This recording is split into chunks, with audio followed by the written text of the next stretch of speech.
യുഎഇയിൽ food delivery രംഗം കീഴടക്കാൻ Chinese ഭീമൻ കീറ്റയെത്തി. വേഗതയും കുറഞ്ഞ നിരക്കുമാണ് കീറ്റയുടെ പ്രത്യേകത. വേഗതയ്ക്കായി ഡ്രോൺ ഫുഡ് ഡെലിവറി സേവനവും ലഭ്യമാണ്. രംഗം കീഴടക്കാൻ മികച്ച ഓഫറുകളാണ് കീറ്റ പ്രഖ്യാപിച്ചിരിക്കുന്നത്.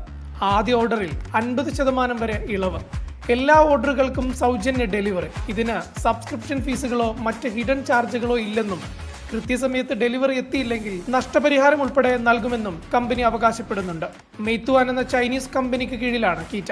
2024 സെപ്റ്റംബറിൽ സൗദിയിലാണ് കീറ്റ ആദ്യമായി GCCയിൽ പ്രവർത്തനം ആരംഭിച്ചത്. വളരെ കുറഞ്ഞ സമയം കൊണ്ട് തന്നെ കീറ്റ സൗദിയിൽ ശ്രദ്ധേയമായ മുന്നേറ്റം നടത്തി.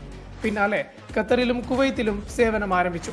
UAEയിൽ ദുബൈ എമിറേറ്റിലാണ് ആദ്യ സേവനം ആരംഭിക്കുന്നത്. ദുബൈ സിലിക്കൺ ഒയാസിസ് പോലുള്ള മേഖലകളിൽ ഭക്ഷണവും മരുന്നുകളും ഉൾപ്പെടെയുള്ള വസ്തുക്കൾ ഡ്രോണുകൾ വഴി എത്തിക്കുന്ന സേവനം കീറ്റ ഇതിനകം ആരംഭിച്ചു കഴിഞ്ഞു. UAE നിക്ഷേപ മന്ത്രാലയവുമായി ധാരണാപത്രം ഒപ്പിട്ടു. തലബാത്ത്, കരീം, നൂൺ പോലുള്ള കമ്പനികളെ വെട്ടി ഉപഭോക്താക്കളെ സ്വന്തമാക്കുക എന്ന ഹിമാലയൻ ടാസ്കാണ് ഇനി കീറ്റയ്ക്ക് മുന്നിലുള്ളത്. അക്ഷയ് പെരാവോ, മീഡിയ 1, ദുബൈ.